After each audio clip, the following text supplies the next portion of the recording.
Hello, glad to see you on my channel. I really value it. And today I want to share with you a wonderful story. It's a dramatic story that will come as a total shock to everybody. It is a really amazing story. So enjoy watching it. Anthony, is that you?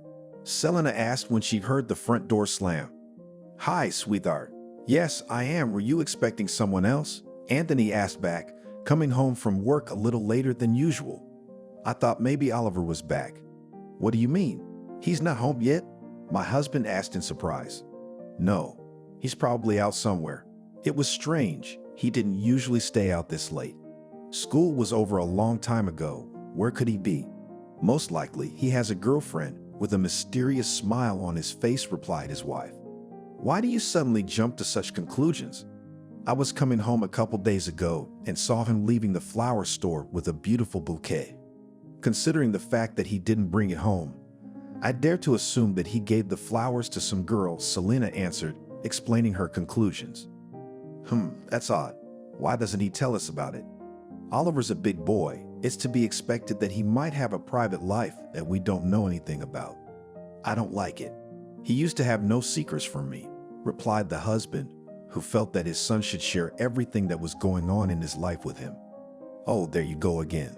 I understand that you have a male friendship and you share everything, but our son has long grown up, so he can have secrets, Selena calmly responded, realizing that Oliver is a grown-up guy. No, not for me, Anthony replied with a disgruntled look on his face. Just then, Oliver came home. A couple minutes later, hearing his parents' voices, the boy walked into the kitchen to greet them. Hey, Mom, Dad, did you guys sit down to dinner already? Why didn't you wait for me? Hi, we didn't know when to wait for you, the father muttered back. I'll be right back, answered the boy and went to the bathroom to wash his hands and change into his clothes. Sit down to dinner. Everything is getting cold, his mother hurried him. How are you doing at school, son? What's new? Asked his father, starting from afar, because at this moment he was interested in completely different answers to more important questions. I think everything is fine. The last course was more difficult, but nothing. I will cope with everything, so you cannot worry. And what are your plans? Anthony continued his mini interrogation. I don't know. I haven't thought about it yet. Maybe I will become a teacher in some school, or maybe I will continue my studies and go to graduate school to become a university teacher in the future. Well, okay, that's all well and good, but why are you coming home so late? Do you have some problems or maybe secrets from my mother and me? Asked my father, trying to find out what he was initially interested in. Anthony, don't start. Selena tried to calm her nervous husband. Mother, don't get involved. We're having a man-to-man conversation, Anthony replied sharply, trying to continue communicating with his son. I just wanted to talk to you about it. I didn't know how to choose the right words and where to start, but I have a girlfriend. Elizabeth is a wonderful person. I am easy, pleasant, and comfortable with her. Who the hell is Elizabeth? Who is she and where did she come from? My father asked with genuine interest. Elizabeth is a beautiful girl whom we met by chance a few months ago at the fitness center. At first, it seemed like innocent sympathy, but I realized that I love her. I don't know how to tell you this, but we are quite serious and I would like to marry her. How? Why? It's too early for you, replied his mother, shocked by the unexpected news. Wait a minute, Anthony added, interrupting his wife again. Why is it too early? I'm already 23. I'm not a teenager. Oliver objected, thinking that he was already old enough. What about your studies and the plans we've been making? Don't worry, I'm not rushing things, and I realize that I need to get my master's degree first. I'm just letting you know, so there won't be any secrets, because I'm used to being honest and open with you, Oliver answered, explaining that he hadn't proposed to her yet, but was thinking about it. Well, at least something good, the father replied and calmed down a little, realizing that he and his son still had a trusting relationship, and that he wasn't hiding anything from him. So maybe you can introduce us to her. I wonder who is so strong in the heart of our son that he decided to tie his life with this girl, said the mother, wanting to get acquainted with Elizabeth. Yes, of course, I realize that it is very important and necessary, so I will try to improve soon, replied Oliver, understanding his parents' worries. I hope our plans for the weekend are still on track. Bring her whenever you want, but not this Saturday, the father replied worriedly, planning to spend the weekend with his son as before. Here we go, all weekend together again? You are as usual, no matter what happens. As long as no one touches you these days, Selena responded traditionally. She realized that weekends were a wonderful time for Oliver and Anthony to spend together, going fishing at her husband's parents' country house. On the one hand, she was used to it and was always glad that the relationship between father and son was so warm, but at the same time she was a little sad because she wanted to go with them for once to spend time with the family. Yes, we're going fishing again. Autumn would soon be over and the charm of the warm weather would soon disappear, so we should take advantage of the moment, his father replied, explaining the importance of their trip out of town. For the next few days, Oliver was focused on his studies, as before, because it was important for him to prove himself well and cope with all the tasks that prevented him from getting his diploma. Meanwhile, the boy's father focused on work, so that he had time to fit in all the work and difficulties, freeing up his weekends. A few days later, realizing that the weekend was just around the corner, Anthony and Oliver started preparing for the trip. Selena was already used to it, so she prepared food containers for the men in advance so they would have something to eat before they could get food with their hands. Back home on Friday night, father and son prepared backpacks, put in them all the necessary things and devices that can help with survival in the wilderness. After packing tackle, fishing rods, bait, hooks, fishing line, and other essentials, Anthony and Oliver went to bed early in order to set off on Saturday morning. Waking up at dawn, father and son had a hurried breakfast, and after saying goodbye to his wife and mother, went to the small country house, which Anthony had inherited. "Take care of the fireplace, and I'll unpack the bags," said the father in a commanding tone, as soon as they arrived and began to settle in. "All right, it'll be ready now," Oliver obediently replied, and went to the barn nearby to get some wood and start a fire. A few minutes later, he had done his task, starting to heat the cabin. Meanwhile, his father laid out his things and pulled out containers of food for some snacks and rest. "Help yourself. Mom made us pancakes again for the road," said Anthony, pushing one of the containers closer to his son. "Oh, great. I love pancakes," Oliver said happily. "Maybe you can tell me a little more about your girlfriend?" asked the father, realizing that there was no mother here and his son could be more frank and sincere with him. "Ask, what exactly are you interested in? How long have you two been dating? Remember, you gave me at the beginning of the summer season ticket to the fitness center to keep myself in good physical shape. Well, we met a week after that. Does she work out there too? Does she work at all, or is Elizabeth still a student?" "No, she has finished her studies and she works at the fitness center. I hurt my back in my first class, and they sent me to a course of massages to restore the muscles and their elasticity. Elizabeth is an excellent specialist and got me back on my feet in just a couple of days. I liked her immediately, but it took me a week to decide to ask her out. At first, it seemed to me that I had no chance because she is a tall, spectacular girl with a beautiful figure, but it turned out that she is not only beautiful, but also very pleasant in communication. We have a lot of common topics and hobbies." "That's good. I'm glad that you found a decent girl, but my mom and I need to talk to her," Anthony answered, a little calmed down, because his son told the truth and was absolutely honest with him. "I think we will solve this issue one of these days, as I have wanted to introduce you to for a long time.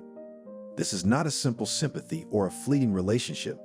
I am serious, so I am ready for this step," Oliver replied, explaining to his father that Elizabeth was not just another girl for him, but a chance to create a happy family. "Great. Shall we go for a walk in the woods?" his father asked, realizing that the weather had turned bad today and the fishing would not be possible. "Yes, we can," Oliver agreed, because it was not important to him how to spend the weekend. The main thing was to be near his father. Since childhood, the boy is very attached to his father and literally followed him around, because Anthony served as a role model for him in everything. Becoming a little older, Oliver continued to follow his father and tried to repeat everything he does. Noticing this, the father began to help his son in all his endeavors, because he wanted Oliver to surpass him in everything sooner or later, to become better and in the future serve as an example for his son. Taking 2 baskets and putting on raincoats, father and son went to the woods nearby to pick mushrooms. Of course, they could have taken old hunting rifles in the hope of catching some game, but Oliver and Anthony are peaceful and kind people, not prone to any violence. Realizing that the hobby of their ancestors is not their kind of leisure, father and son decided to replace it with a collection of mushrooms, which this forest is literally teeming with no less than wild animals. The men returned home after collecting full bowls and having decided to have dinner, fried potatoes and mushrooms. Realizing that tomorrow was the last opportunity to fish, they decided to go to bed early so that they could wake up at dawn. "Oliver, wake up. It's time for us to go out." Anthony pushed his son, hastily gathering fishing rods and other equipment. "Good morning. Already? I thought we agreed a little later," Oliver replied, glancing at the clock and seeing that it was only 5 o'clock in the morning. "By the time you get up and get ready, it'll be dawn. So get a move on," the father hurried his son. "All right, 5 minutes and I'll be ready," replied the boy and went to the bathroom to wash his face and recover a little. Just with the first rays of the sun, father and son came to the shore and, having laid out folding chairs, began to fish. "Quiet, calm, beautiful," said Anthony, who had loved fishing since childhood. "Yes, it's nice here," agreed Oliver, who had also been fishing on this shore since he was in diapers. "Do you remember when you caught your first fish here?" "Oh, I was so happy then. Never in my life would not have believed that the first catch could be a fish over 2 kilograms. I still can't imagine how you managed to keep it," the man said, giving in to old memories. "Yes, I remember that day for the rest of my life," Oliver replied with a smile on his face, remembering the look on his father's face as he felt an incredible sense of pride. "I hope you'll bring your son here too," his father said with a note of longing in his voice. "Hey, what are you doing?" "The 3 of us will go," the boy replied, noticing that his father was a little sad and immediately tried to cheer him up. "You know, you are right." Anthony was inspired and patted his son on the shoulder, thus showing his gratitude for the lightning support. After fishing a little more from the shore, father and son decided to pump up the boat so they could paddle down the river a bit and get out to deeper water where they could catch bigger fish. After fishing some more, they didn't notice most of the day had passed. The catch was solid, so father and son hurriedly returned home to build a fire in the yard and immediately used part of it by roasting fish over an open fire and making soup. After a delicious dinner, Anthony melted the bathhouse to rest after fishing and gain strength before returning to town. "Paula, we are home," Anthony shouted, stepping over the threshold of the house. "Oh, my dears, hello. It took you so long this time. I was expecting you closer to dinner," said Selena, running out into the hallway and seeing her husband and son. "The catch was good. So we were a little late," Oliver replied, explaining the reason why he and his father had returned so late from the fishing trip. "Yes, the catch was great, so we brought you a job," the head of the family said with a smile and surprised his wife by handing her a bag of live fish. "Wow, what should I do with it?" the woman asked, confused and surprised. "How what?" "Cook," the husband replied with a smile, and realizing that his wife would not be able to do it herself, decided to help her a little. Oliver wanted to join them, but his parents were against it and sent him to their house so that he could rest before the new school week started. Waking up early in the morning, Oliver hurried into the shower to banish sleep and get ready for university. After having breakfast and packing all his things, the guy ran off to the university before he could say goodbye to his parents. A little late for the first pair, he managed to slip past the teacher, remaining unnoticed. The school week started relatively well, because Oliver not only managed to avoid problems because of his tardiness, but also to get an A by answering a couple of trick questions. The last class was taught by the head of the department, who, when called, asked Oliver to stay a little longer because they had something to talk about. "You wanted to see me, Mickey?" "Yeah, Oliver, just give me a couple minutes. I wanted to talk to you about your future after graduation. Do you have any definite plans, or are you still figuring out where you're going?" "I don't know. I've been thinking about it, but I haven't decided yet because there's still time." "I agree, but I would still insist that you go to grad school with us. You have potential, and I would be happy to continue working with you," replied Instructor Walker, who was still impressed by the students' intellectual abilities and out-of-the-box thinking. "Thank you. I will definitely think about it. But first, I would like to defend my diploma," replied Oliver, realizing that it was necessary to solve local problems. I don't think that will be a problem because you're a smart guy and you have a bright future. But I don't know if someone will take me down. He hesitated, realizing that it was possible. Do you think that someone will decide to fail a student whose supervisor is the head of the department? Mickey asked with a smile, realizing that none of the subordinates will not dare to contradict him. I don't think so, Oliver agreed, relaxing a little, realizing that his fate depended only on this man. Okay, go, but you should think about graduate school, Mickey replied, letting the student go. Saying goodbye to the teacher, Oliver hurriedly left the classroom, realizing that Walker could talk for hours, and he still had other plans, and it was important to use the moment to escape from the university. Leaving the classroom, the guy hurriedly headed for the exit as suddenly someone called him. Oliver, wait a minute, came a voice behind him. Austin, it was you, Oliver answered, turning around and seeing his best friend from the parallel course. Who were you expecting? Austin asked with a smile. Well, I wasn't expecting anything good. I see you're really sick of science, aren't you? It's true, but the teachers are understandable. Is Walker bothering you too? Austin asked curiously, who hated the head of the department because he was very picky about him.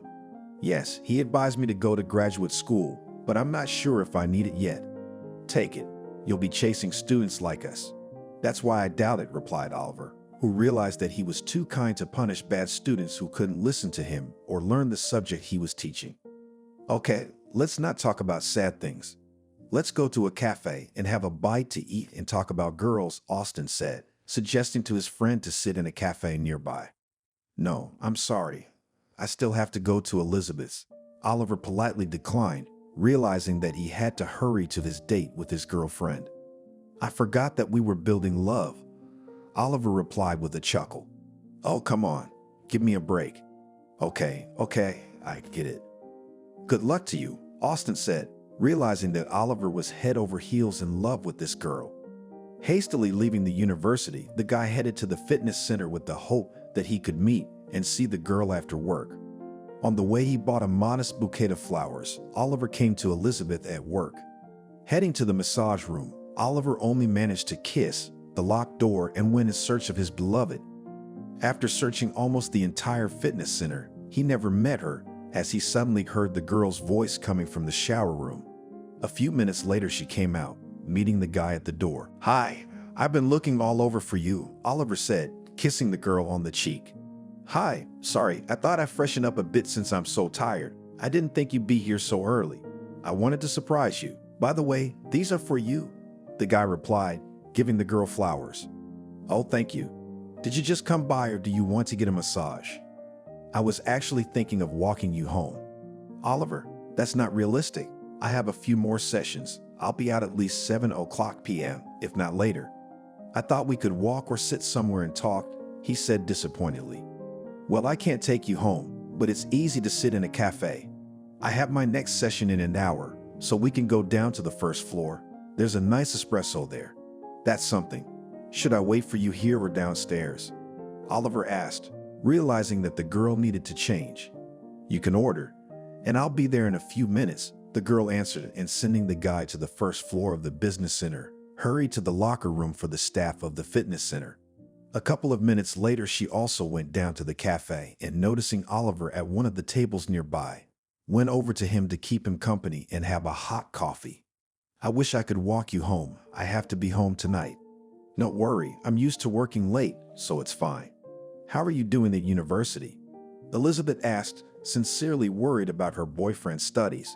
Yes, everything seems to be fine. I overslept a little in the morning. I thought I'd get in trouble, but everything was fine, and I got an A. Walker stopped by after class, wanted to talk to me again. He's your department chair and your supervisor, if I'm not mistaken. Yes, he is. What did he want from you? He told me to go to grad school to be his assistant and eventually become a full professor. Wow, that's a great offer. I hope you accepted it. Not yet. I'll have to think about it. I want to stay at the university, but at the same time I think, is this really my ceiling? Maybe I'm capable of something more. Oliver began to think out loud, realizing that the work of a teacher is not the most profitable. Don't make it up. I know you like it and would love to teach other people. Here you will have the opportunity, moreover, you will be paid for it. Kindly encourage the guy Elizabeth, realizing that it really suits him. Maybe you're right. Well, that's not the most important thing right now. What's more important is that I talked to my parents and told them about us. Oh God, I told you it was too soon, she blurted, afraid that Oliver's parents might not like her. Don't worry, it's okay. I told them a little bit about you, and my mom would like to get to know you better, the guy replied, trying to reassure Elizabeth. Are you sure? Did they ask? Did you say how we met? And the fact that I have no education and I work as a masseuse. Nervously began to ask the girl to realize how much Oliver told about her. Calm down, they know everything, and reacted calmly. I have very good and understanding parents. They care much more about the fact that we love each other. That's good, they are very wise, Elizabeth said, exhaling a little, realizing that nothing terrible or bad had happened. Well, that's better. How do you feel about getting to know them soon? Are you sure it's necessary? Still a little hesitant, she asked. Yes, I'm sure. You are the closest people to me, and I want you to communicate with each other, Oliver answered, arguing the necessity of getting to know them. Okay, I agree with you and understand that it is really necessary, Elizabeth replied, agreeing to meet the guy's parents soon. Having talked a little more, the couple discussed all the recent events in each other's lives. After drinking coffee and having a little snack, they left the cafe, realizing that Elizabeth's 1-hour break was coming to an end. After saying goodbye and wishing the girl good luck, Oliver hurried home, while Elizabeth went for a massage session. When he returned home, he slipped past his mother into the bedroom and, buried in his textbooks, began to prepare for tomorrow. Hearing the commotion in her son's room, Selena headed over there. Oh, son, are you home already? Why don't you come in and let me feed you? Hi, Mom. No, I don't have time for that right now. I'll wait for Daddy, then we'll have dinner together, Oliver answered, not looking out from behind the book.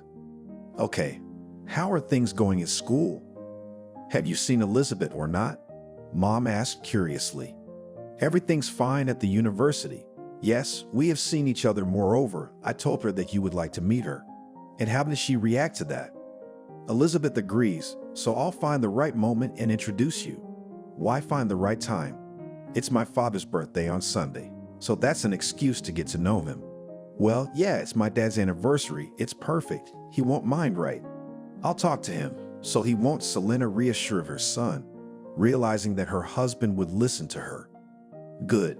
So I'll invite Elizabeth to the birthday party and at the same time and get acquainted. Good. Don't worry. There won't be anyone extra. We'll sit in the family circle, so everything will be fine, the mother said, noticing that her son was a little excited and, without distracting him from his homework, returned to the kitchen. Meanwhile, Oliver waited until Elizabeth's workday was over and called her to inform her that she was invited to his father's 50th birthday party. The girl was a little shocked and excited because she realized that it was a special day for their family. Besides, she couldn't come empty-handed. When the work week passed, everyone was preparing for Anthony's anniversary. Selena was hard at work putting together a festive menu and preparing everything for the upcoming celebration. At the same time, Oliver made an appointment with Elizabeth to pick out a joint gift for his father to show his love and respect for him. Knowing the special relationship of a father and son strongly attached to each other, Elizabeth took almost all of her savings, believing that the gifts should not only be heartful, but also of high quality. Having met, Oliver and Elizabeth went to the nearest shopping center. Several hours of searching did not yield any results because the couple did not find anything suitable. Remembering that Oliver always talks about the weekends with his father, spent in the cabin by the river, Elizabeth realized that it is best to give something that is associated with Anthony's main hobby of fishing. She had already bought a set of fishing rods for her father a couple of years ago, so she knew a great store that a work colleague had recommended to her. Arriving at the place, Oliver was almost speechless when he saw hundreds of different devices and equipment that can provide a comfortable fishing trip. After carefully going through the options, Oliver and Elizabeth decided to choose an expensive and cool spinning rod, for which the guy did not have enough money. Elizabeth, not taking no for an answer, added the missing amount so that the gift would be really worthwhile and, most importantly, joint. The next day, her mother was preparing for a family dinner from the very morning. Despite the birthday, The Jubilee diligently helped his beloved wife to set the table and impatiently waited for his son to bring home the girl about whom he told so many good things. Finishing the last preparations, Anthony wanted to call Oliver to ask where he was and why he was late, but suddenly he heard the front door open. The man wanted to rush out into the hallway to meet Elizabeth first, but his wife stopped him, reminding him that he was the anniversary and should be accepting congratulations, not running around. "Hello, my good people. What took you so long?" "Dad's already waiting," Selena said as she met Oliver and Elizabeth. "Hi, Mom. Sorry, we're running a little late. Meet my girlfriend, Elizabeth. And this is my mom, Selena," said the boy, introducing mom and girlfriend to each other. "Nice to meet you," Elizabeth said modestly. "Likewise." "Well, go wash your hands and wait for you in the kitchen," said the mother, and leaving the couple, returned to the kitchen.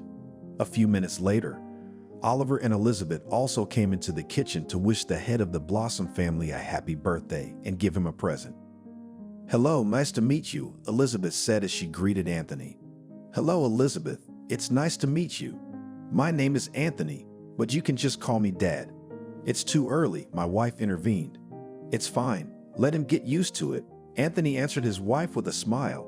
"Well, I'll try," Elizabeth shyly replied, realizing that her parents liked her. "Sit down at the table. Everything is getting cold," her mother said, hurrying Oliver and Elizabeth. "Just a moment. First, we'd like to present a gift from the two of us. Dad, I sincerely wish you a happy birthday and wish you good health, success at work, and peace at home. I hope that everything will be fine and you will be able to achieve any goals, and we will try to help you," Oliver said solemnly and handed his father a box and a festive package. "I'm curious, what did you get me?" Anthony said and started to unwrap the gift. "Surprise," Oliver and Elizabeth said synchronously, as soon as the head of the family saw what was in the box. "Wow, a spinning rod. The latest generation, Finnish, the one I saw in the ads, but could not buy, because the price was bite. Now that's a real gift. Thank you, my children." "Oliver, you must marry her," the father replied, thanking his son and his girlfriend sincerely. "I will." Oliver winked at his father, embarrassing Elizabeth even more. "Well done, but enough talk. It's time for dinner," interrupted the dialogue Selena, who wanted everyone to try what she had prepared. Everyone sat down at the table and began to celebrate the birthday. The family repeatedly raised their glasses to the birthday boy and his loved ones, including Elizabeth, who had practically become a member of the Blossom family. After a little chatting, Anthony and Selena got to know their son's girlfriend better, finally convinced that she was a good, modest, and well-mannered girl, perfect for Oliver. After dinner, Oliver left to walk Elizabeth home. On the way, the girl admitted that she was very nervous, but with the first phrases calmed down, realizing that the guy has cool and very soulful parents, with whom it is easy and pleasant to communicate. This pleased Oliver, because he was very worried that his girlfriend and parents got along, found the common language, and liked each other. Months passed, and March 8th was approaching. During this period, Oliver continued to concentrate on his studies, realizing that the last year is especially important and will have a direct impact on his future. At the same time, the guy does not forget to spend weekends with his father, supporting a long-established tradition. Evenings he devotes to his favorite girl, who not only managed to get acquainted with her parents, but also literally become friends with them, because it turned out that it is quite easy for them to communicate with each other, but also always interesting. This all could not but please Oliver, because he was thinking about making the girl a marriage proposal. "Hi, how are you doing on the personal front?" Austin asked, meeting with his friend after the couple shortly before the 8th of March. "Hi, so far so good. Elizabeth and I are doing well. And you? Any hotties come your way, or are you still out of reach?" "Alas and but I'm tempted. A couple weeks ago, I gave in and started dating the girl in my group." "Oh, cool. Congratulations. You'll be an adult in no time at all," Oliver said jokingly, deciding to tease his friend. "Thanks, but you're kidding me. Better tell me, what are you going to give Elizabeth for March 8th? Austin asked, hoping for help from his friend, who was more experienced in relationships. "Why would you do that? Are you spying?" "No, I was just thinking that maybe we could get matching gifts." "Oh no, I don't think so. Your girlfriend is too young for such gifts," Oliver replied with a smile on his face. Wow, even like that? What are you going to get Elizabeth? Austin asked in surprise, thinking it was some kind of creative gift for adults. A ring and a marriage proposal. Oliver dispelled Bones' expectations. Oh, I see. Yeah, you're right, it's too soon. Maybe you could just help me pick something out, because I don't know anything about this stuff, Austin replied, continuing to ask his friend for help. Okay, I'll help, Oliver agreed, realizing the helplessness of a guy who was starting his first serious relationship. Going to the nearest mall, Oliver found a jewelry salon to buy a ring, after which the guys explored all the nearest boutiques and stores to choose a gift for Bones' girlfriend. Having bought everything they needed, the guys decided to have a snack in a cafe and to celebrate the completion of the shopping as one of the difficult quests, which they passed with dignity and managed to come out of it victorious. On March 8th, Oliver, waking up early enough for a day off, hurried to the bathroom to take a shower. After getting ready, the guy ran out of the house to the nearest flower store to buy 2 beautiful bouquets of flowers. Quietly returning to the apartment, he went into his bedroom to wait while his mother was fiddling in the kitchen and make her a pleasant surprise. Hearing the clatter of pans, the guy took one of the bouquets to congratulate his mom on Women's Day. Opening the door to the bedroom, he did not expect her to be standing on the threshold of his room. "Good morning, son, and I just came to wake you up," Maria said, greatly surprised that her son was already awake. "Hi, Ma. Congratulations on March 8th. I want you to always be such a wonderful and caring mother and wife," congratulated Oliver, giving his mother a lush bouquet. "I take it the second bouquet is for Elizabeth?" Mom asked, seeing the flowers lying on the tola behind her son. "Yes, it's for her. I don't know if I should tell you this now, but I want to propose to her." "What kind of proposal?" asked the father, who had just woken up and heard only a fragment of a sentence as he passed by. "Hand in heart, I remind you that I want to get married and Elizabeth and I are serious," Oliver replied. "That's fine. Elizabeth is a great girl, so we can only support your decision and wish you luck," replied his father and mother, realizing that their son sincerely loves this beauty. In the evening, Oliver rushes to Elizabeth's house to meet the girl and congratulate her on March 8th. Having warned that this is only the beginning of a romantic evening, the guy invited Elizabeth for a walk in the park, after which the couple went to an expensive restaurant in the city center. Occupying a pre-booked table, Oliver allowed the girl to choose whatever she wished. The pleasant atmosphere, live music, and friendly staff literally charmed Elizabeth, so she could not suspect that it was just a preparation for the main surprise that Oliver had prepared. "Darling, if you allow me, I'd like to raise this glass of juice to you.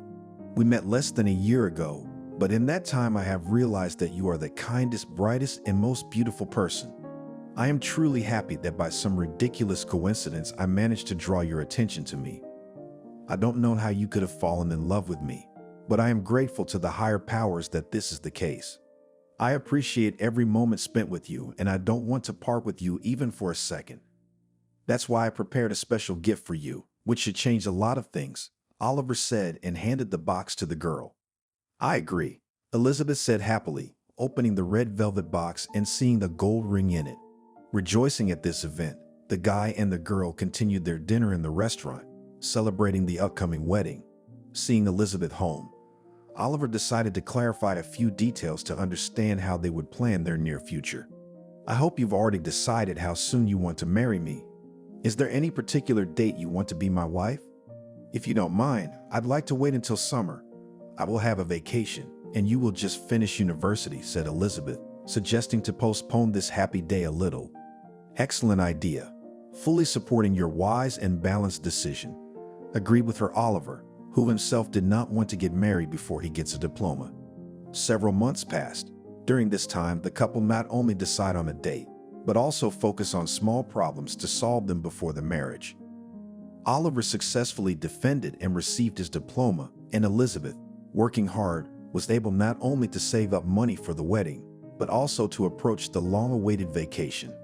Realizing that the children do not have enough money, Anthony and Selena spent almost all their savings, adding up with Elizabeth's parents. This was enough to organize a really bright and lavish wedding with guests, among whom were both friends and relatives, as well as close people of special importance to Elizabeth and Oliver. Immediately after the wedding, the young couple rented an apartment to start an adult and independent life. Selena and Michael offered to live with them, but Oliver and Elizabeth did not agree, believing that they would be an inconvenience to their parents. After thinking and discussing his future with his wife, Oliver decided that going to graduate school was the best option for him because he really liked the university where he had spent most of his life in recent years. "Hello, Oliver. How are you doing?" Mickey asked when he met Oliver at the university. "Good afternoon. I'm fine. I'm here to apply to graduate school. I hope I have a chance." "Are you kidding? You can consider yourself accepted. I told you it was yours, and I'm glad you made the right decision," Walker replied, happy that one of his best students had heeded his advice. "Thank you. I hope you're right," Oliver replied, calming down a little, realizing that the department head might encourage his enrollment.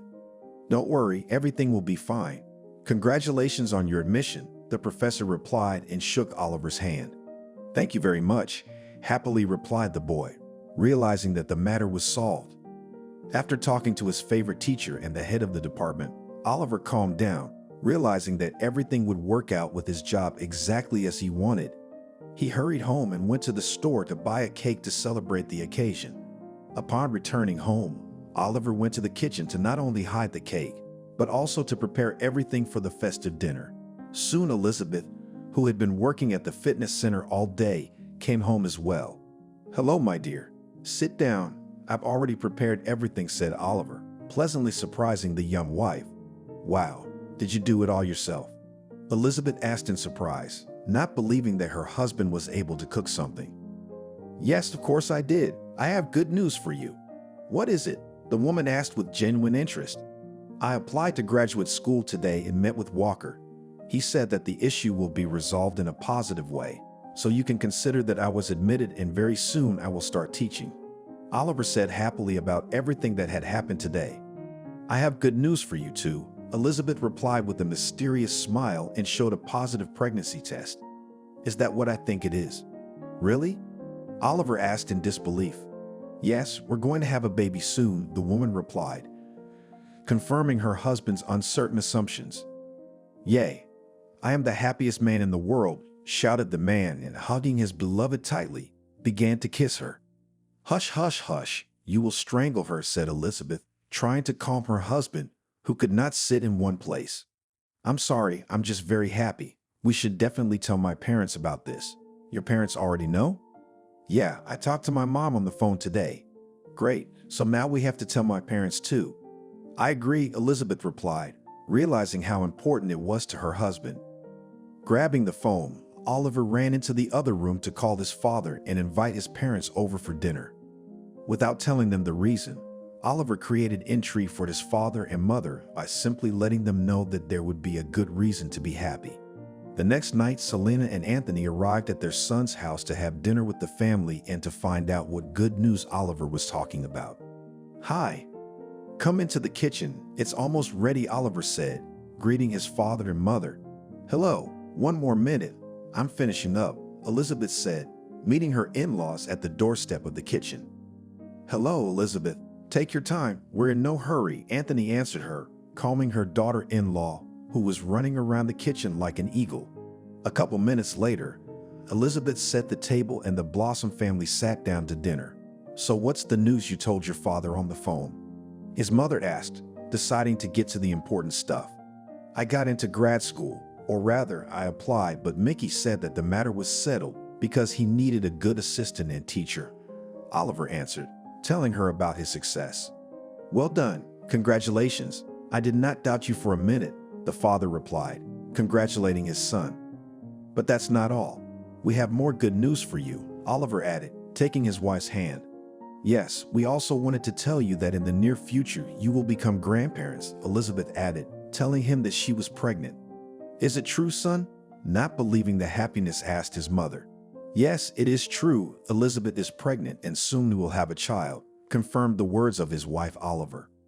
"Finally, I hope there will be a grandson and we will go fishing together with him," said the future grandfather happily. "Dad, stop it. Nothing is clear yet. Maybe it will be a girl." "No, I feel a boy will be born," Anthony said confidently, as if he knew something. "You just want to go fishing. If we have a girl, We'll have a little princess, and no one will go fishing with you. Selena objected to her husband. All right, so my granddaughter will learn to fish, replied the man, not losing optimism. You are as always, Oliver replied with a smile on his face, realizing that his father could not change his mind. A few months passed, and Oliver started graduate school, gradually becoming not only Walker's assistant, but also a teacher, giving the first practical lessons to first-year students. Meanwhile, Elizabeth, who continued to work as a masseur, felt that it was hard for her to combine pregnancy and work in the fitness center. Deciding to rest and not play with her health, the woman went on maternity leave to prepare for the birth of her baby. Another few months later, the Blossom family continues to prepare for the birth of the baby, and now know for sure that Oliver and Elizabeth will have a boy, just as Anthony predicted. Hello, Selena. Are you busy? Elizabeth asked after calling her mother-in-law shortly before the birth. Hello, Elizabeth. You know I'm always free for you. Do you need something, or are you just calling to chat? Selena asked.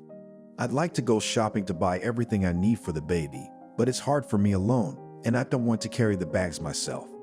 I understand, don't worry, I'll be there in half an hour and we'll go shopping together, answered the mother-in-law, and dropping everything, hurried home to her son to meet her daughter-in-law.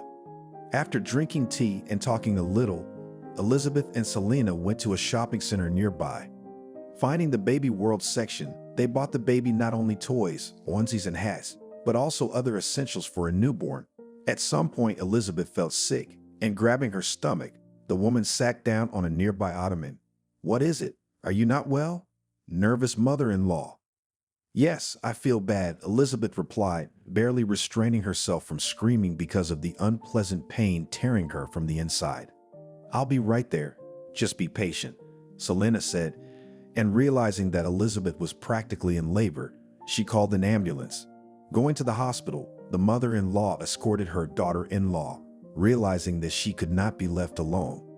In the emergency room, Elizabeth was taken to her doctor and soon moved to the labor and delivery room as the baby was on its way. Realizing that Anthony would soon be a grandfather and Oliver a father, Selena decided to call her son. Son, hi. Where are you right now? Hi, Mom. I'm at the university. Why? Is there something urgent? Oliver asked, not wanting to be distracted from preparing for class. Yes, Elizabeth and I are at the hospital, and she's about to give birth. What do you mean she's having a baby? Are you serious? We were told that the due date is only a week away, the man replied excitedly. I'll tell you a secret, but these things happen, and the doctor is not God. He can't know everything. You're going to be a father soon, Selena answered affirmatively. Got it. I'm on my way, Oliver replied and hung up. An hour later, Anthony and Oliver literally flew to the hospital and, having started asking for help from the medical staff, found Selena sitting in the hallway. How's it going in there? What's the news? Oliver asked, meeting his mom. She hasn't given birth yet. We're waiting, the woman calmly replied, realizing that it's not a quick process. The worried Blossom family, having calmed down a little, began to wait for the doctor to come out to them. An hour later, the doctor opened the door and stepped out into the hallway to announce that the labor had been successful. Hello, who is Elizabeth's husband?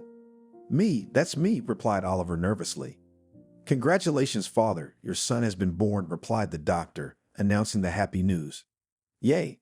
Congratulations, son, shouted Anthony joyfully, who became the happiest grandfather in the same minute. Having rejoiced a little more, the Blossom family wanted to visit Elizabeth, but the doctor said that she needed to rest after childbirth and get some sleep, as the woman was very tired. Realizing that there was nothing much to look forward to, they returned home and, deciding not to celebrate until they were discharged, went about their usual business. A couple days later, Oliver and Anthony drove to the hospital for Elizabeth's graduation from the maternity ward to meet her and the baby. After picking them up, the men headed home to their parents' house for some bonding time and to celebrate the birth of the baby boy, who they decided to name Maxa. Congratulations on the birth of your son. I'm sure he will grow up to be a real man, said the father, raising a glass to his grandson. Thank you. I'm sure he will be a wonderful man. Oliver supported his father's words. I join my husband's words and congratulate you, Selena added. Yes, this is the happiest day of my life, Elizabeth replied, rocking the baby in her arms. How would you feel about staying with us for a while? We could help with little Maxa. We have some experience after all, Selena suggested, wishing she could spend as much time with her grandson as possible. Don't you dare refuse. I want to be with the baby too, added Anthony, who wanted to be happy that he was a happy grandfather. How do you feel about it? Oliver asked his wife quietly. I'm all for it, Elizabeth agreed happily, realizing that she could use the help. That's great. The parents rejoiced, realizing that Oliver and Elizabeth had agreed to their proposal. Without delaying the move, Oliver and Anthony went to the young family's rented apartment to pick up the necessities.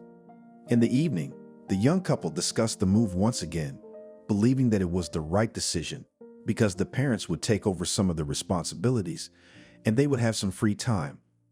A couple of days later, leaving Max to his grandparents, the couple went to a park nearby to distract themselves a little and unwind. Realizing that the baby is in good hands, the couple spent a romantic evening and even managed to go to the cinema for another premiere. After returning home in the evening, Oliver and Elizabeth took time away from the baby to enjoy every minute spent with him. Realizing that it was time for the baby to rest, the young mother took the baby and retired to her bedroom while Oliver and Anthony stayed in the kitchen to eat dinner. So how was your day? I hope you were able to get some rest. Yes, it was a wonderful day. We went for a walk in the park and even went to the movies, Oliver replied, realizing that it was almost the first day off in weeks. That's great. We had a good time too. We spent the whole day with the baby. Max is such a wonderful boy. I'm sure if he's going to be a real man, when he's a little older, we'll take him fishing. Who's talking about what? But you're talking about fishing, Oliver said with a smile. Sure. The boy must have a man's upbringing, so I won't stay away, answered Anthony, who wanted to give the boy all of himself to be as good as his son. Another 3 years passed. During this time, Oliver finished graduate school and began teaching, continuing to work closely with the department chair. In the meantime, Max grew up and realizing that it was time for him to take the first steps on the way to adulthood. Elizabeth took the kid to a kindergarten. He liked it very much because there were a lot of children around with whom you can socialize and walk around, having fun. Realizing that the boy will be in kindergarten during the day, Elizabeth returned to work at the fitness center, which allowed not only to distract from the domestic routine, but also slightly improve the modest financial situation of the family. Continuing to show attention to the baby, the grandparents take turns picking up Max from kindergarten, often leaving him overnight. On one such day, after calling Oliver, Anthony warned his son that he would be leaving his grandson with him. Realizing that he had a lot of things to do at the university and Elizabeth was working late, Oliver agreed. Besides, he had no doubt that his son was under reliable supervision at home and there was nothing to worry about. After picking Max up from kindergarten, his grandfather brought him home and fed him a delicious lunch and began to play, not noticing how quickly time flew by. You will grow up a little and you will be just like your grandfather, Anthony said to his grandson, and giving in to memories, began to tell him about his life. Wow, you're so cool, the boy reacted with rounded eyes, marveling at his grandfather's stories. You're going to be even better. Here a little more time will pass. I'll show you what man fishing is. It's so interesting and exciting that you will not be driven away from the river by force, continued the grandfather, telling about his main hobby. You'd better not tell stories to your child, but read a fairy tale, decided to tease her husband Selena, who had heard all his stories. Fairy tales are for grandma and I tell about real man's life. Right, Max? Yes, joyfully shouted back the kid, who was really interested in listening to his grandfather and his memories from his youth. You see, the grandson likes everything, Anthony said to his wife with a satisfied smile on his face. Oh man, everything is clear with you, Selena replied, resigned to the fact that the grandson will have the upbringing of her husband, and went to the kitchen, continuing to do the usual things. 3 more years passed, during which time Maxa grew up and became even more attached to his grandfather, with whom he spent almost all this time.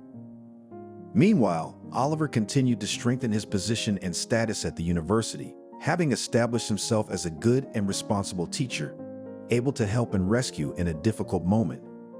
Elizabeth managed to make an attempt to open a private massage parlor, but it did not work out.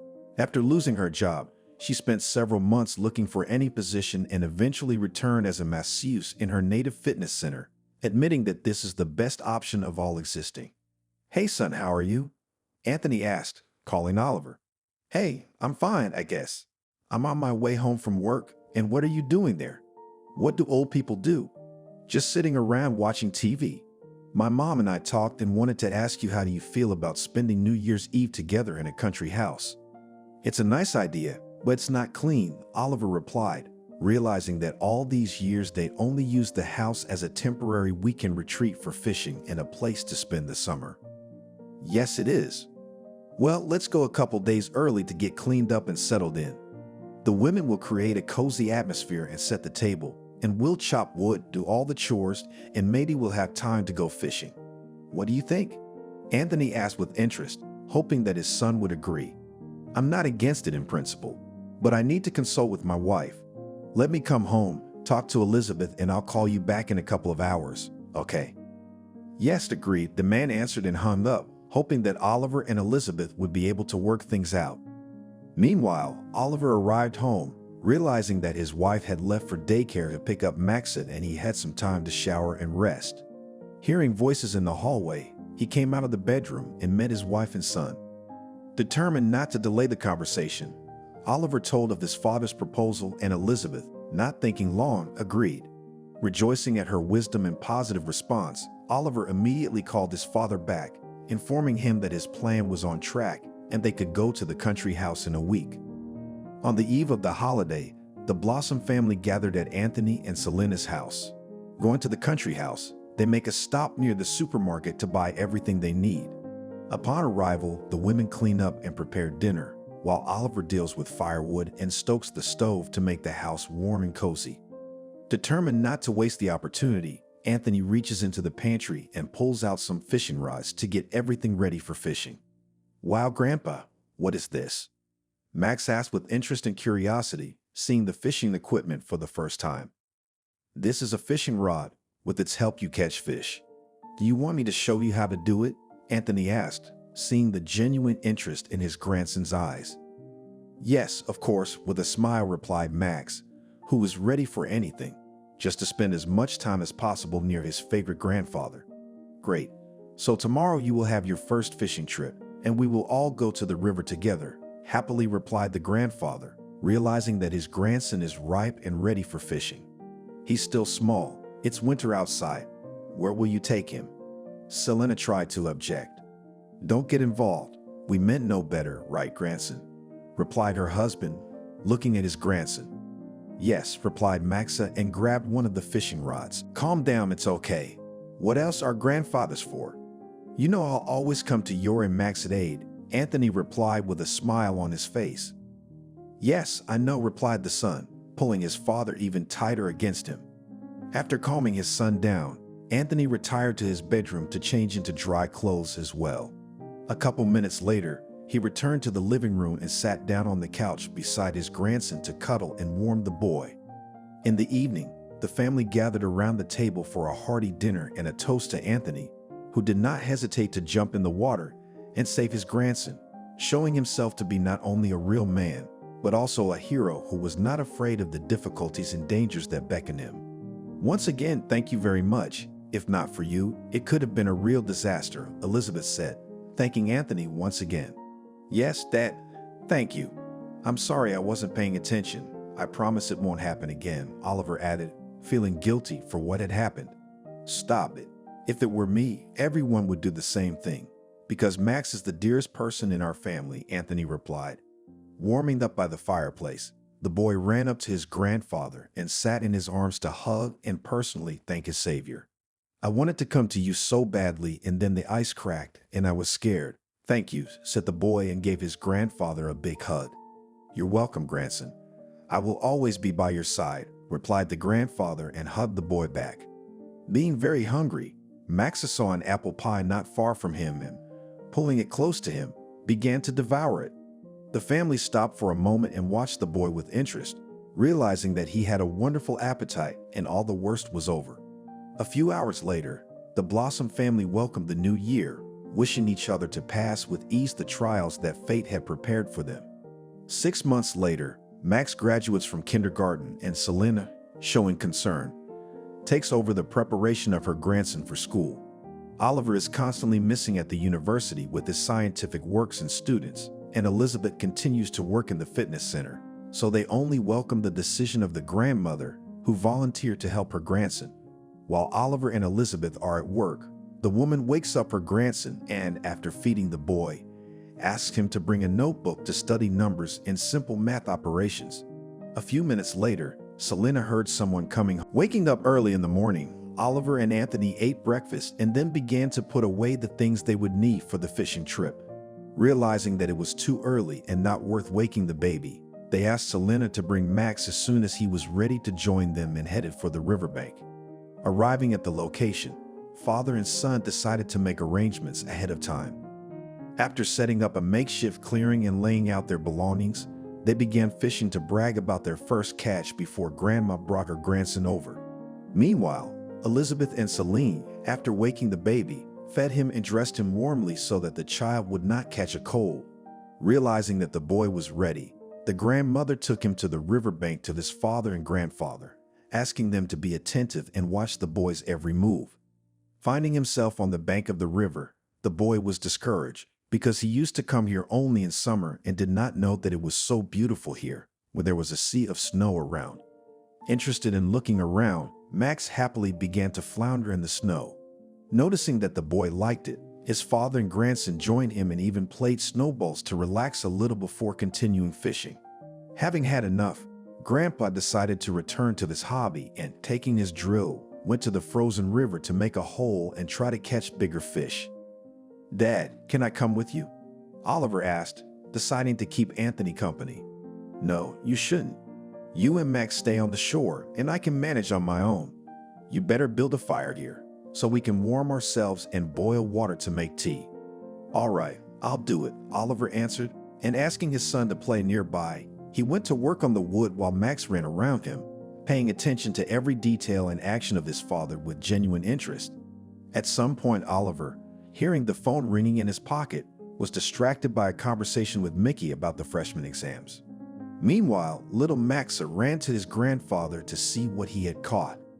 Grandpa, I'm running to you. Did you catch anything there?" The little one began to ask curiously, hurrying toward Anthony. "Wait, Maxa, go back to your father," the grandfather replied worriedly, realizing that it was dangerous to run on the frozen river. No sooner had he finished speaking than suddenly at the same moment there was a crack of ice, and his grandson began to go underwater. Anthony, frightened, immediately rushed to Maxa, but he was already in the water. Without wasting a second and without thinking, the man rushed into the water after the baby and pulled him out of the hole. When Anthony looked around, he saw Oliver running toward them. "What's wrong?" asked a frightened Oliver, who had turned away for a moment and hadn't followed his son. "Max ran to me. Come on, hurry up and get the blanket. He needs to warm up," Anthony answered and hurried after his son, who headed for the shore. "Here you go," Oliver said, taking a warm blanket out of the duffel bag to wrap the boy in.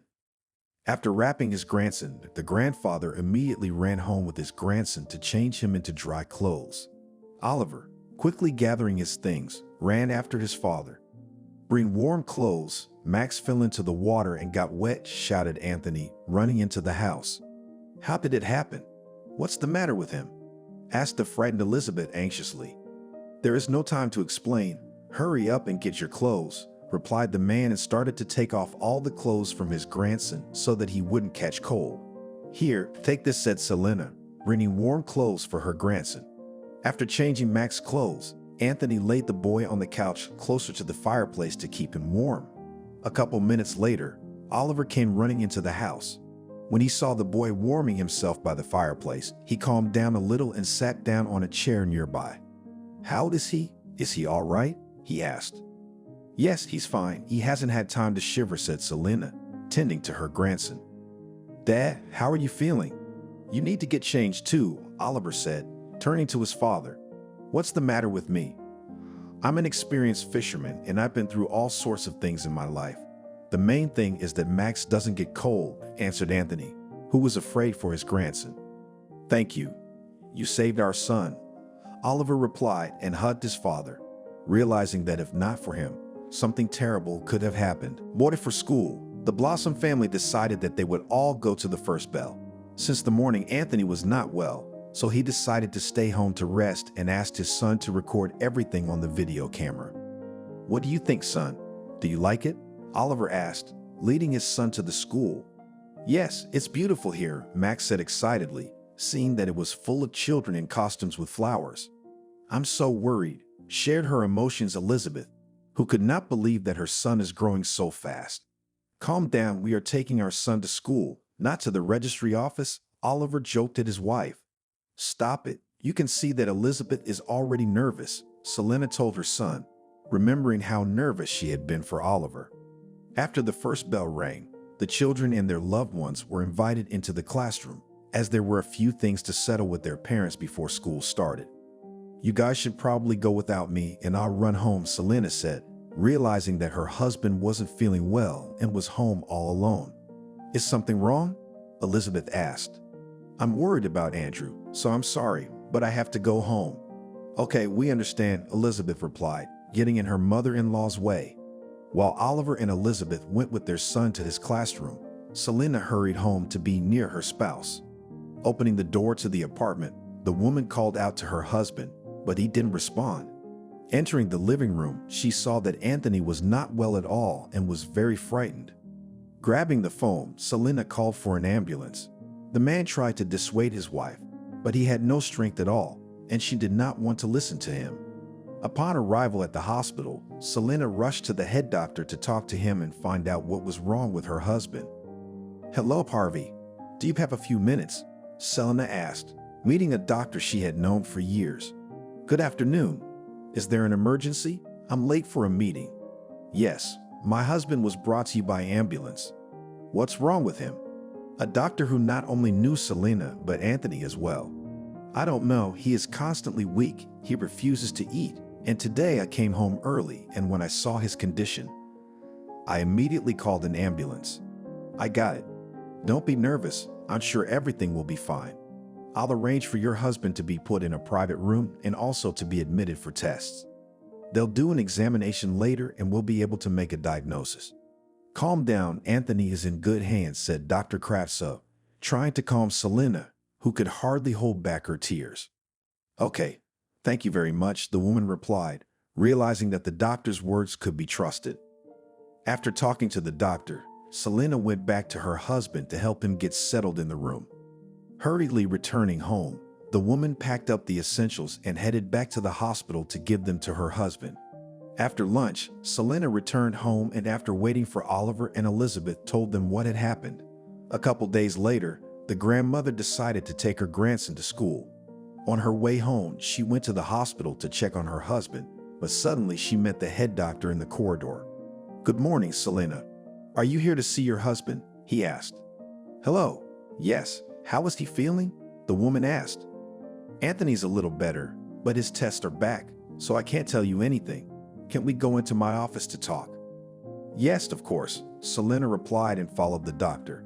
"The thing is that we have conducted a thorough examination and diagnosed a serious illness in your husband," began the doctor, telling the details of Anthony's illness. "What can we do about it? Is there any way to help him?" The woman started crying and asked. "Yes, it is possible to save your husband, but it requires urgent and expensive surgery. If it is not done as soon as possible, it could be irreparable," Harvey replied. "I understand, we'll find the money," the woman replied, recognizing the amount needed. After wiping away her tears, she checked on her husband and, deciding not to say anything to him about the operation, tried to support her beloved in every way possible by treating him to home-cooked food she had brought in trays. When Selena returned home in tears, she didn't know what to do or where to go, because their family lived modestly and they never had much money. "Hi, son, are you busy?" Selena asked after calling her son. "Hi. Well, I have classes now, so I'll have a coffee and then I'll go back to the classroom. Why?" "I need you to come by my place after work. I need to talk to you about my dad." "Is it serious?" Oliver asked excitedly.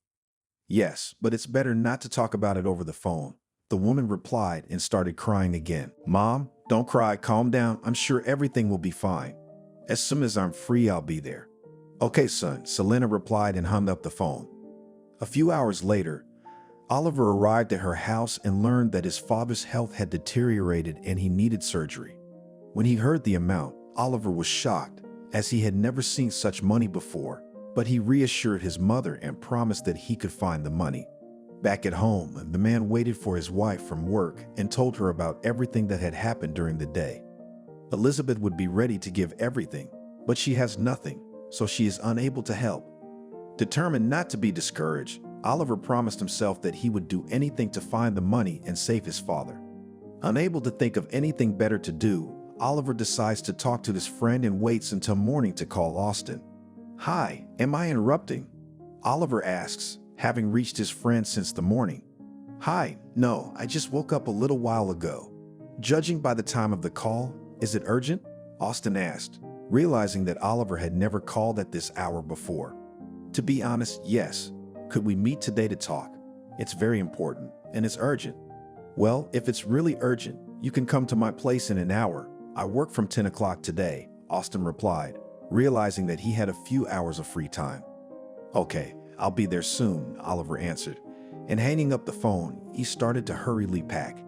After having breakfast, taking a shower, and getting dressed, the man hurried home to a comrade who lived a few blocks away from him. Without wasting time even to wait for the elevator, Oliver walks up to the 8th floor and calls his friend's apartment, trying to catch his breath. "Oh, I wasn't expecting you so soon," Austin answered in surprise, opening the door and seeing his friend panting. "It's really urgent," Oliver answered and walked to the kitchen to get a glass and some water. "Okay, well, if that's the case, I'll help you as much as I can." For the last few months, my dad had been getting worse.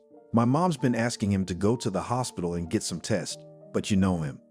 "Yes, Anthony never listens to anyone," Austin replied with a smile on his face, remembering the stories from his childhood, when they lived in the same yard and everyone was afraid of Oliver's father. Because although he was fair, he seemed to be very strict. That's right. He ignored my mom, and a few days ago he got sick. They checked him out at the hospital, and it turns out he needs an expensive and urgent operation. You realize I don't have that kind of money. Yes, I do. I'm sorry to be so impudent, but I have no one else to turn to. Could you lend me this amount of money? Oliver said and handed his friend a piece of paper with the amount. Wow, that's a lot, Austin replied, a little shocked, counting the number of zeros. Yeah, but I'll pay it back, you know me. I'd love to help, but I just bought a brand new car a week ago. If you'd have come to me a little sooner, I would have given it to you. You know how I feel about your father. I grew up in a broken home, so Anthony was always an example to me and replaced my dad when I was a kid. I remember how we played soccer with him in the yard, and when you took me fishing for the first time, it was my happiest day, Austin replied, giving in to his childhood memories. I was really hoping for you, Oliver said disappointedly, realizing that his friend couldn't help him.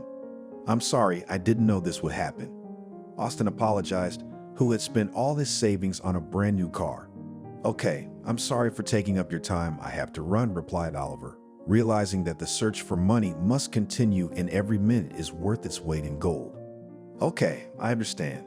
I hope you will be able to find the money and I wish you good luck with it. Oliver said goodbye, realizing the difficult situation Oliver was in. After saying goodbye to Austin, Oliver left his friend's apartment in a hurry.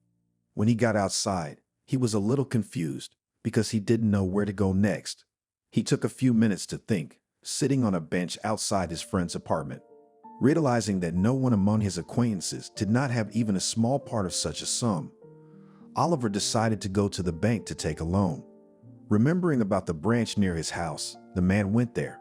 Once inside the building, he was a little confused because he was rarely here and did not know who to turn to for help. Good afternoon. My name is Sam. Can I help you? The manager asked, noticing Oliver standing in the middle of the hall. Hello. Yes, I'd like to take out a loan. Fine, let's go to my table and I'll help you, Sam replied kindly. That's great. What do you need from me? For starters, you just need to choose the type of loan, determine its term, and agree on the amount. After that, you will bring your income certificate from your place of work, and if it satisfies us, you will get the money within an hour. Oh, great. That's fine with me. You decide what type of loan you want. But I need this amount, Oliver answered and showed me a piece of paper with the amount. Wow, that's a lot. I'll see what I can do, Sam answered and began to dig into his computer. What is it? I can only offer a user loan, since you are not buying real estate or a car. It will have the highest interest rate, but these are the only terms that will allow you to get the money quickly. Great, that's fine with me. Tomorrow I'll bring my salary statement, Oliver answered, who didn't care much about the interest and overpayment on the loan, because now it was important for him to save his father. Without wasting time, Oliver hurried to his work. Once at the university, he met with Walker and briefly told him what was going on at his house. Mickey not only entered into the situation of his ward, but also called the accounting department so that a certificate could be prepared for him as soon as possible, on which he could count on a loan. Thanking Walker for his help, Oliver hurried to the office in the next wing and, taking the certificate, returned home. The next morning, he woke up earlier than usual and went to the bank, only to find himself there a few minutes before it opened. "Hello, Sam. Here's the statement," Oliver said, meeting the manager still at the entrance to the bank. "Good morning. All right, come on in. Have a seat and wait for me. I'll take the certificate to the credit departments so they can calculate the possible loan amount," Sam said kindly and went to an office nearby. Half an hour later, the man returned with a sad expression on his face. "What is it? Is something wrong?" Oliver asked excitedly, realizing that the manager was disappointed. "Yes, you could say that. Unfortunately, we can give you a loan, but it will be 10 times less than the amount you need." "Are you kidding me? It's pennies. I have to save my father," Oliver began to shout, realizing he'd been turned down. "I'm sorry, but those are the rules. It's not my fault that you have a low income and the credit department doesn't want to take risks," the manager replied, explaining the credit department's decision. "I understand," Oliver snorted and left the bank before the security guards arrived to prevent the conflict and calm down a rowdy customer. Slowly walking back home, Oliver was depressed and disappointed. His hope for the bank had been high, but it had dissipated, and now the man didn't understand where to get the money. Realizing that today he was powerless, Oliver went to the hospital to see his father. When he met him, he saw his father's sad eyes, struggling to hold back tears of pain.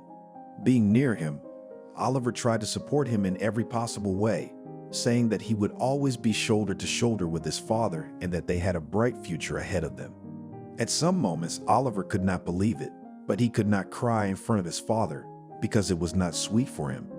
Realizing that his father needed to rest, Oliver slowly made his way home. "Hi, honey, where have you been for so long?" Elizabeth asked, meeting her husband on the doorstep. "Hi, sorry, I've been running errands, trying to find some money, and then I stopped by my father's hospital." "How's he doing?" "He's not good. I mean, he's trying to hold it together and smile, but it's like he's crying from the pain he's in. I'm obliged to help him, but I don't know how," Oliver replied disappointedly. "I take it you haven't been able to find the money?" Elizabeth asked sadly. "No, I met with Austin, but he bought a car and there's no money, and the bank turned me down because my salary is so small. I don't know what to do or how to be." "You don't need to get depressed. I'm sure that you will succeed," said the spouse, trying to support Oliver. Just at that moment, the phone rings. "Hey son, I'm sorry it's so late, but the doctor called me and told me that Dad's gotten worse." "I don't know what we're going to do," Selena said, getting through to her son and starting to cry into the phone. "Mom, calm down. I'm looking for money and I'll find it. Do you hear me?" "Don't be nervous, you can't," Oliver replied, trying to calm his mom down. After talking some more, the man was able to calm his mother down so that she could sleep and gain strength to visit his father again and not cry in his presence. Finished with the conversation, Oliver sent Elizabeth to bed and himself stayed in the kitchen as he didn't feel like lying down. Looking out the window and admiring the city at night, the man tried to think of where and how to find the money. There were no good ideas, so he just decided to go looking for it and do everything he could to avoid coming home with empty pockets. Waking up before his wife, the man hurriedly got ready and, kissing his beloved, went to the city. At some point, Oliver noticed an advertisement on a pole which stated that a microfinance company was issuing loans and was ready to give any amount of money without a certificate of income and in just a few minutes. On the one hand, the man realized that there was a trick in it, But at the same time, he thought that this was the only available option, because in any normal bank, he would be denied again. Going to the office for quick loans, Oliver met the manager and tried to find out if he could get the necessary amount. He was not frightened by the high interest rates and other problems, but it turned out that in his case, the problem was quite different. The office was ready to give money and was able to satisfy Oliver's requests, but only on the security of real estate. Realizing that even here nothing will work out, since he has no housing of his own and his family lives in a rented apartment, Oliver left, continuing his fruitless search. Despair and hopelessness covered the man with a head, because all his attempts do not lead to results. Losing his mood and every desire to return home, Oliver sits down on a bench in the park. Observing passersby and strangers, he gets a little distracted and relaxes. Once again, Oliver gathers his thoughts and starts going over different ways of making money, both legal and illegal, because he has nothing to lose and every minute is worth its weight in gold. After wandering around the city until almost late in the evening, the man has not found a solution to the problem. Realizing that there was nowhere to go, he headed for his home. Walking along a narrow and dark street, Oliver noticed a window ajar in the apartment on the first floor. A frightening thought flashed through his mind, which he dismissed and took a couple of steps away, but immediately stopped. Remembering his mother crying in the face of his father suffering from illness, Oliver decided to do something desperate. After looking around and seeing no one, he climbed into the apartment for profit. Once in the apartment, the novice burglar was unpleasantly surprised because he found himself in a very modest and shabby dwelling with old furniture and shabby wallpaper on the walls. Looking around, Oliver realized that he was in the apartment of an old man, but at this moment he was not embarrassed. Realizing that he couldn't leave empty-handed, the man started rummaging through the closet and dresser, turning the shelves upside down and throwing things on the floor. He hoped that somewhere he would find a hidden envelope or a handkerchief with money that the old man had left for a rainy day. Having made a mess, Oliver wasn't going to stop because he realized he had to get something before he left, because there might not be a second chance. After checking the main room, Oliver went to the bedroom and started rummaging through the personal belongings of the lonely old man, when suddenly he heard that he had received a text message on his phone. The man continued rummaging through his clothes for a few more minutes, but without finding any money, he decided to check who had texted him.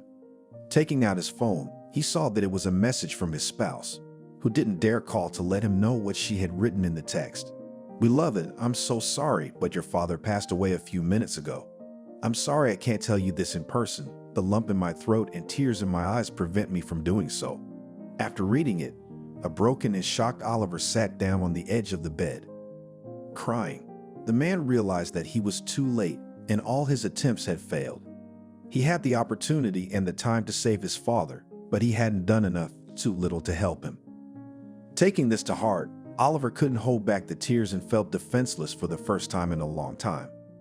Looking around, the man came to his senses and realized that his actions were not only illegal, but also immoral. Feeling remorseful, Oliver realized that he had to leave the apartment as soon as possible before the owner returned. He looked around again with sober eyes and realized that there was nothing to find here, because the owner lived very poorly. "Yes, as usual," Oliver confirmed, agreeing with his grandfather's assumption. "I see. What do you want, Oliver?" John asked. "I have to help you. Let me go to the store to get groceries," Oliver replied, offering his help. "Come on. Here's the money and the list," the trusting old man replied, giving Oliver one of the bills he had left with the old man the day before. The man felt even more awkward when he saw it, but he went to the store. After buying everything he needed, he went back to John's house and rang the doorbell. "Oh, you're here already? Come in," the old man said and opened the door wider, letting Oliver in. The man went to the kitchen with the bags and headed back into the hallway, leaving the groceries behind. Glancing into the living room, he noticed the mess he'd left there and felt awkward again. "Never mind," the old man said, noticing that Oliver had seen the chaos in his living room. "What happened to you?" Oliver asked unobtrusively. "Someone tried to rob me." "That's terrible. I hope the perpetrators will be found and punished." "I don't think so. I didn't file a report," John said, which reassured Oliver, who didn't want to end up in jail, having embarrassed his family. Why is that? The burglar didn't take anything and left the money. He's probably a good man, but something happened in his life. So he came to me. I'm an understanding person, so I don't want to ruin his life, the old man replied, explaining his position. I see. I'll come back to you tomorrow, Oliver replied, and after saying goodbye to the old man, he went home. The next day, he did not dare to visit Lyko, for he felt strong remorse. Realizing that he had done wrong and had to confess it, Oliver gathered his thoughts and went to visit John, buying a bottle of white wine on the way. Hello, I'm back to see you. Oh, Oliver, hi, come on in.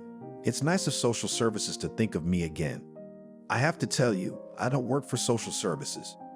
Don't send me away, I have something to tell you, Oliver said, visibly nervous. All right. Come into the kitchen, John said calmly. The burglar who broke into your house was me. I'd like to apologize and explain why I did it. The thing is that my nearest and dearest person, my father, was seriously ill. Urgently needed money for expensive surgery, but I could not find it. In a desperate move, I climbed into the first apartment I could find only because I saw an open window. It was at that moment that I learned that my father had passed away. At that moment, my world turned upside down, struggling to squeeze out the words of Oliver's story. I understand you, son. After these words, Oliver shuddered and cried. It's so good to hear it again. My family didn't work out. I never had any children or grandchildren. Of course, I can't replace your father, but I can be your best friend, if you don't mind, John replied. I'm all for it. Let's remember my father, and if you don't mind, I'd like to introduce you to my family, Oliver said. I'd be happy to have people who could be the family I've always dreamed of in my old age. He went to the kitchen and opened the refrigerator, realizing that there was only stale bread and a couple of chicken eggs. When he saw that the old man had nothing to eat, he cried even more because he was trying to steal from someone who lived even worse than he did. Realizing that it cannot be done, Oliver wanted to clean up, but realized that it would take too long and could lead to the fact that he met with the owner of the apartment face to face. Feeling remorseful and realizing that his father didn't need the money anymore, Oliver took a couple of $1,000 bills out of his pocket and, throwing them on the living room table, escaped through the window. Half an hour afterward, the owner of the apartment returned home. Opening the door, John had no idea what awaited him in the apartment. Entering the living room, the old man saw that all the cabinets were open and things were scattered on the floor. Going to the bedroom, the grandfather saw a similar picture and realized that there were thieves in his apartment. Frightened, the old man hurried out of the apartment, thinking that the intruders might return and get rid of him as an unwanted witness. Going outside, the old man took out his poor button cell phone and called the police, reporting the robbery. Hello, Grandpa. Did you call us at the station? Asked the sergeant from the squad that arrived on the scene. Hello, Comrade Sergeant. Yes, I called. My house is a mess. Everything is upside down. I was afraid the thieves might come back, so I waited for you here. Come on, let's go and see what's wrong, the policeman replied and accompanied the old man to his apartment. Once inside, the sergeant looked around and realized that nothing threatened John. Look around, check your personal belongings, and tell me what was stolen. Okay, I'll take a look, the old man replied and began to check his belongings. Having thoroughly examined everything, he was surprised. Well, is everything in place? The sergeant asked. Yes, nothing was stolen, but there is one problem. What kind of problem? I didn't have any money at home, and here I have $2,000. Yes, well, and thieves went. Not only do not steal anything, but also give money to old people. Just Robin Hood something, replied the shocked policeman, who realized that the burglar not only did not steal a poor old man, but also decided to help him financially. So what do we do? Well, you have two options. We can write a statement and look for this grief burglar because he broke into someone else's property, or forget about it, and you keep this money as moral compensation for the mess. I will not write anything, John replied, but not out of greed, but pity for the robber, realizing that he is not such a bad man if he left him the money. I see, I thought so, replied the sergeant, thinking that the grandfather had sold out for a couple of pieces of paper. Good day to you, the old man replied sharply, as he escorted the policeman out the door, not wanting to listen to his comments and assumptions. Meanwhile, Oliver returned home, feeling guilty for breaking into his father's apartment. A couple of days later, after burying Anthony, he couldn't forgive himself for crossing the line of decency. Experiencing constant torment of conscience, the man realized that he could not let go of this situation and had to talk to his grandfather, telling him everything. Coming to that very house, Oliver went into the entrance and faced the old man, just coming out of the apartment he had broken into a couple of days ago. "Hello, excuse me, are you from apartment 3? Oliver asked, realizing that he had to talk to this nice and modestly dressed old man somehow. "Hello. Yeah, I'm sorry, who are you?" "My name is Oliver. I'm a social worker and I'm here to help you with a new program," the man said, afraid to admit that he had committed a crime. "Are the local authorities doing something else to get favors before the elections?" the grandfather asked incredulously. "My name is Oliver. I'm a social worker and I'm here to help you with a new program," the man said, afraid to admit that he had committed a crime. "Are the local authorities doing something else to get favors before the elections?" the grandfather asked incredulously. "Yes, as usual," Oliver confirmed, agreeing with his grandfather's assumption. "I see. What do you want, Oliver?" John asked. "I have to help you."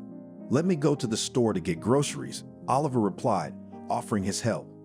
"Come on, here's the money and the list," the trusting old man replied, giving Oliver one of the bills he had left with the old man the day before. The man felt even more awkward when he saw it, but he went to the store. After buying everything he needed, he went back to John's house and rang the doorbell. "Oh, you're here already? Come in," the old man said and opened the door wider, letting Oliver in. The man went to the kitchen with the bags and headed back into the hallway, leaving the groceries behind. Glancing into the living room, he noticed the mess he left there and felt awkward again. "Never mind," the old man said, noticing that Oliver had seen the chaos in his living room. "What happened to you?" Oliver asked unobtrusively. "Someone tried to rob me." "That's terrible. I hope the perpetrators will be found and punished." "I don't think so. I didn't file a report," John said, which reassured Oliver, who didn't want to end up in jail, having embarrassed his family. "Why is that?" "The burglar didn't take anything and left the money. He's probably a good man, but something happened in his life, so he came to me. I'm an understanding person, so I don't want to ruin his life," the old man replied, explaining his position. "I see. I'll come back to you tomorrow," Oliver replied, and after saying goodbye to the old man, he went home. The next day, he did not dare to visit Lyko, for he felt strong remorse. Realizing that he had done wrong and had to confess it, Oliver gathered his thoughts and went to visit John, buying a bottle of white wine on the way. "Hello, I'm back to see you." "Oh, Oliver, hi, come on in. It's nice of social services to think of me again." "I have to tell you, I don't work for social services."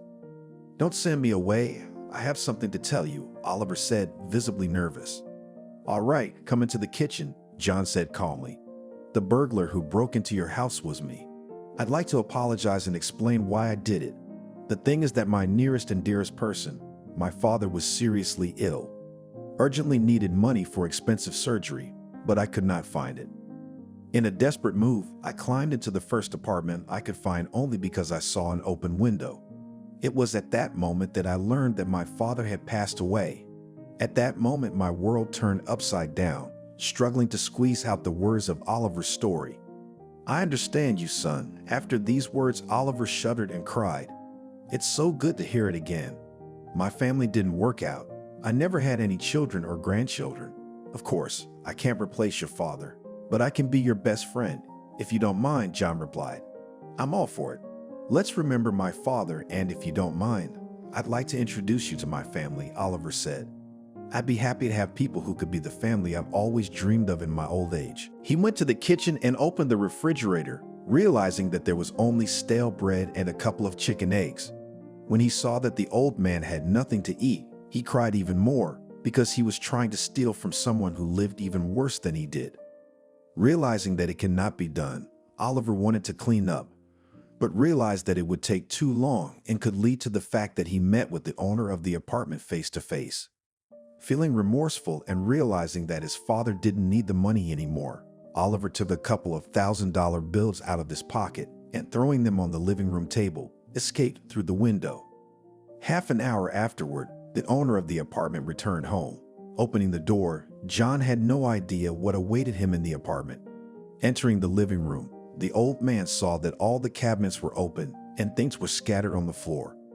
Going to the bedroom, the grandfather saw a similar picture and realized that there were thieves in his apartment.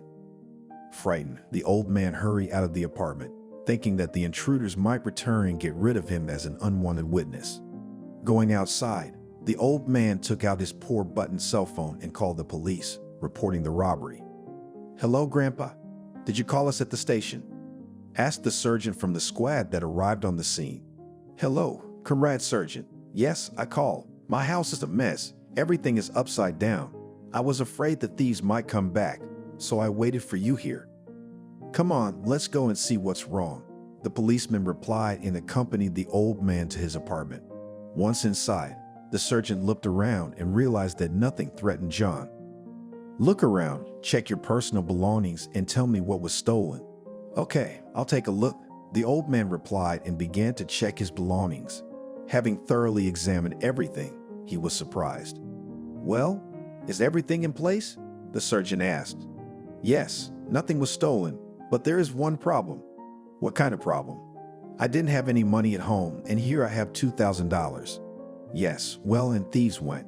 Not only do not steal anything, but also give money to old people, just Robin Hood something," replied the shocked policeman, who realized that the burglar not only did not steal a poor old man, but also decided to help him financially.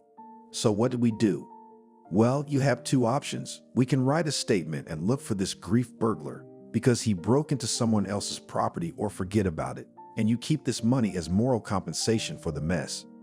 "I will not write anything," John replied, but not out of greed, but pity for the robber, realizing that he is not such a bad man if he left him the money. "I see, I thought so," replied the sergeant, thinking that the grandfather had sold out for a couple of pieces of paper. "Good day to you," the old man replied sharply, as he escorted the policeman out the door, not wanting to listen to his comments and assumptions.